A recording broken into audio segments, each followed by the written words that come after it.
ধর্ম হচ্ছে দৈনন্দিন জীবনের জন্যে। আপনার বাড়িতে যারা আমাদের মায় বোনেরা আছেন, ৩ প্রকার কাপড় থাকে। ৩ প্রকার কাপড়। একটা দৈনন্দিন রোজ যেটা পরেন আপনি। আরেকটা দামি যেটা বিশেষ পুজো আদির সময় পরেন। আরেকটা কখনো জীবনে একবার পরা হয়েছিল বিয়ের সময় সেই ওয়েডিং ড্রেস, সেটাকে সামলে-সুমলে রেখে দেওয়া হয়েছে। আমাদের কাছে ধর্ম এই ওয়েডিং ড্রেস বিয়ের শাড়ির মতো হয়ে গেছে।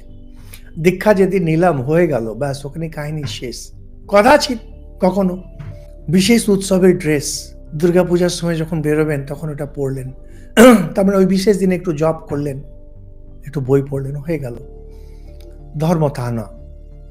ধর্ম হচ্ছে নিত্য পরার ড্রেস, যেটা আপনাকে শীত গ্রীষ্ম থেকে রক্ষা করে, ছোটখাটো ঝামেলা থেকে রক্ষা করে, আর আপনার লজ্জা মর্যাদার রক্ষা করে।